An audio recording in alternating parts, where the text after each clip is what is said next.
Hello students, welcome to Pandey Economics classes. From this video children, today we are going to start the new chapter. The name of the new chapter is Income Determination and Multiplier. Children, before proceeding further in this video, let me remind you the topic we have covered in the previous video. So children, पिछले video में हम लोगों ने aggregate demand और aggregate supply को cover किया। उसमें हम लोगों ने प्रोपेंसिटी टू कंज्यूम और प्रोपेंसिटी टू सेव की बात की।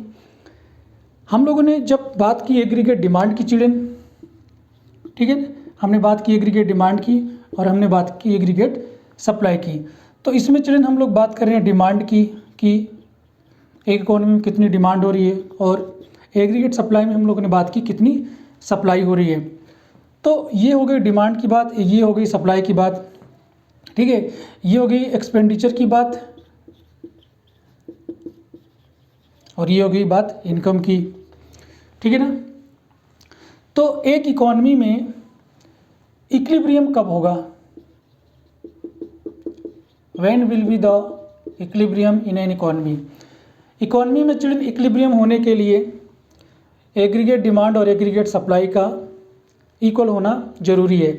यानी कि हम जितनी डिमांड कर रहे हैं उतनी ही सप्लाई होनी चाहिए। तो जब एग्रीगेट डिमांड और एग्रीगेट सप्लाई, एग्रीगेट डिमांड का मतलब क्या है कि एक इकोनॉमी में एक पर्टिकुलर पीरियड ऑफ टाइम में कितने गुड्स और सर्विसेज की डिमांड हो रही है। तो यहाँ पर चिल्ड्रन हम लोग बात कर रहे हैं टोटल डिमांड की। आप कन्फ्यूज मत होना, मैंने पिछले चैप्टर में भी आपको याद दिलाया था कि एग्रीगेट डिमांड का मतलब होता है कि एक इकोनॉमी में एक पर्टिकुलर पीरियड ऑफ टाइम में कितने गुड्स और सर्विसेज की डिमांड हो रही है। और एग्रीगेट सप्लाई का मतलब यह है कि चिल्ड्रन एक इकोनॉमी में एक पर्टिकुलर पीरियड ऑफ टाइम में कितने गुड्स और सर्विसेज की सप्लाई हो रही है। हम लोगों ने पिछले वीडियो में देखा चिल्ड्रन की जो एग्रीगेट सप्लाई है वो जो है कंजम्पशन और सेविंग के सम के इक्वल होता है, और एग्रीगेट डिमांड जो है कंजम्पशन और इन्वेस्टमेंट के सम के इक्वल होता है, ठीक है। तो ये तो हो गया एक्सपेंडिचर की बात, ये हो गई इनकम की बात। यहाँ पर हम इनकम की बात कर रहे हैं, ये हमारे साथ नेशनल इनकम के इक्वल होता है। हमने अज्यूम किया था इनकम, आउटपुट और एम्प्लॉयमेंट तीनों एक ही होते हैं। तो चलिए इस चैप्टर में, इस वीडियो में हम लोग इक्विलिब्रियम की बात करने वाले हैं, और हम लोग बात करने वाले हैं कि इकोनॉमी में इक्विलिब्रियम कब होगा। क्योंकि हमने बात की एग्रीगेट डिमांड की और एग्रीगेट सप्लाई की, तो लोग जितनी डिमांड कर रहे हैं या इकोनॉमी में जितने गुड्स और सर्विसेज की डिमांड हो रही है क्या उतनी सप्लाई है। तो अगर एग्रीगेट डिमांड और एग्रीगेट सप्लाई इक्वल हो जाएंगे चिल्ड्रन, तो हम इसे कहते हैं इक्विलिब्रियम। ये इक्विलिब्रियम की सिचुएशन होती है, और इस सिचुएशन में डिमांड यानी एग्रीगेट डिमांड और एग्रीगेट सप्लाई दोनों इक्वल होती है। हम इस चैप्टर में चिल्ड्रन इसी को कवर करने वाले हैं। आगे हम कुछ वीडियो में हम आपको शेड्यूल और डायग्राम के थ्रू ये एक्सप्लेन करेंगे। Once again children, welcome to all in Pandey economics classes. So children, chapter का नाम है इनकम डिटर्मिनेशन एंड मल्टीप्लायर। सबसे पहला जो पॉइंट है वो हम लोग डिस्कस करेंगे डिटर्मिनेशन ऑफ इक्विलिब्रियम लेवल। ये जो चिल्ड्रन आपको मैंने अभी इक्विलिब्रियम की कंडीशन और इक्विलिब्रियम की जो सिचुएशन बताई है, ये है चिल्ड्रन कीन्स की थ्योरी। जॉन मेयर्ड कीन्स जो थे उन्होंने ये बताया कि एक इकोनॉमी जो है इक्विलिब्रियम में तब होगी जब उस इकोनॉमी में एग्रीगेट डिमांड और एग्रीगेट सप्लाई दोनों इक्वल हो।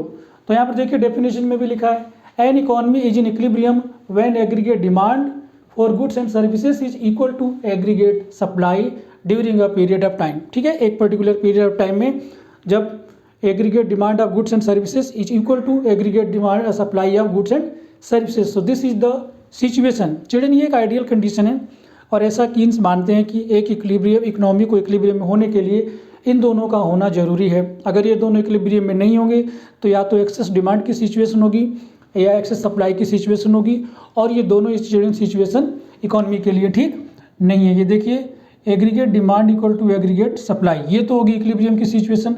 और अगर इक्विलिब्रियम की सिचुएशन नहीं है तो कौन सी सिचुएशन होगी? इधर aggregate demand will be aggregate supply और aggregate demand will be less than aggregate supply.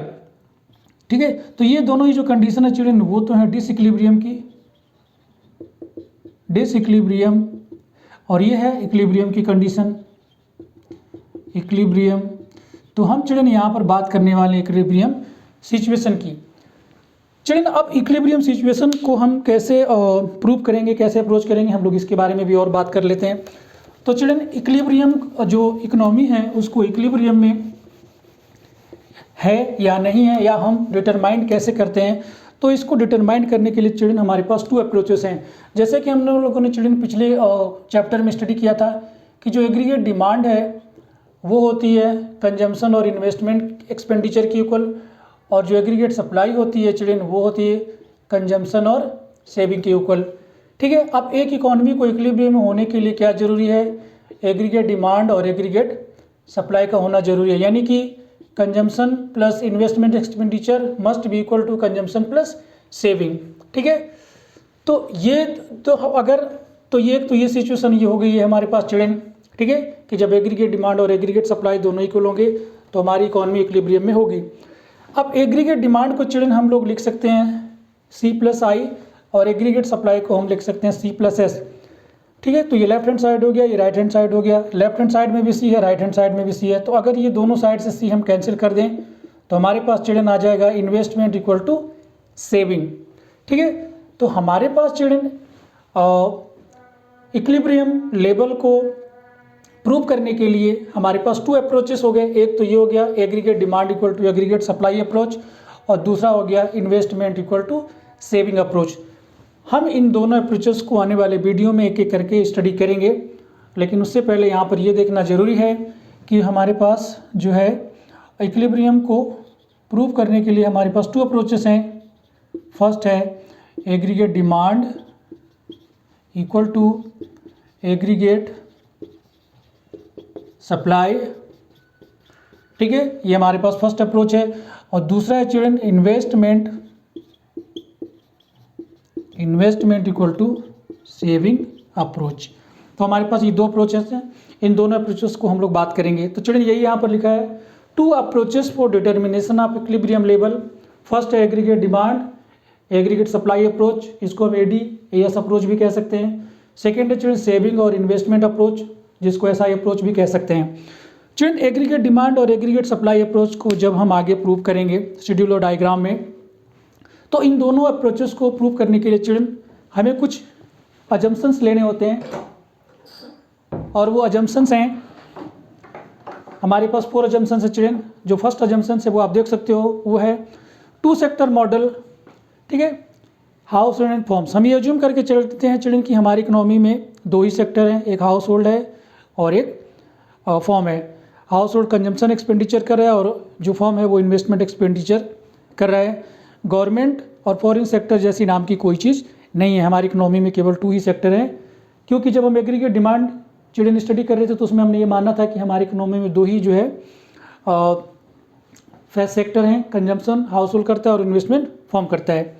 Second assumption children investment expenditure is autonomous. हम ये मानते हैं कि चिल्ड्रन इकोनॉमी में ये देखिए यहाँ पर ये जो इन्वेस्टमेंट था चिल्ड्रन, ये हमने पिछले चैप्टर में भी जब एग्रीगेट डिमांड और एग्रीगेट सप्लाई को स्टडी कर रहे थे तो हमने इस इन्वेस्टमेंट को चिल्ड्रन उसमें ऑटोनोमस माना था। हमने ये माना था कि जो इन्वेस्टमेंट है वो कांस्टेंट रहेगा at the each level of economy, every level of economy, every level of income, यानी इनकम तो इंक्रीज होगी लेकिन इन्वेस्टमेंट इंक्रीज नहीं होगा। जबकि कंजम्पशन जो है children it is directly related to income, कि जब इनकम इंक्रीज होगी तो कंजम्पशन भी इंक्रीज होगा।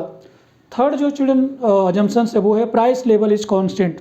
प्राइस लेवल चेंज नहीं होगा, प्राइस लेवल जो है कांस्टेंट रहेगा, जो प्राइस लेवल चल रहा है वही रहना चाहिए।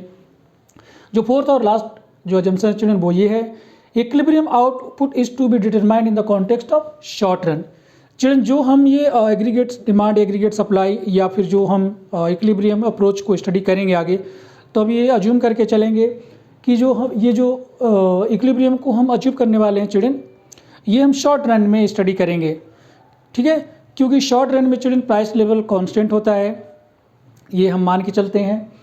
और शॉर्ट रन में चिल्ड्रन जो सडन चेंजेस होते हैं डिमांड या सप्लाई में, इसका जो इफ़ेक्ट होता है वो इंस्टेंट नहीं होता है। ठीक है, क्योंकि इसका इफ़ेक्ट मार्केट में आने में चिल्ड्रन थोड़ा टाइम लगता है, क्योंकि मार्केट में अगर डिमांड ज़्यादा है तो जो प्रोड्यूसर है वो अगले टर्म में अपने प्रोड्यूस को इंक्रीज करने की कोशिश करते हैं, इसमें चिल्ड्रन थोड़ा सा टाइम लगता है।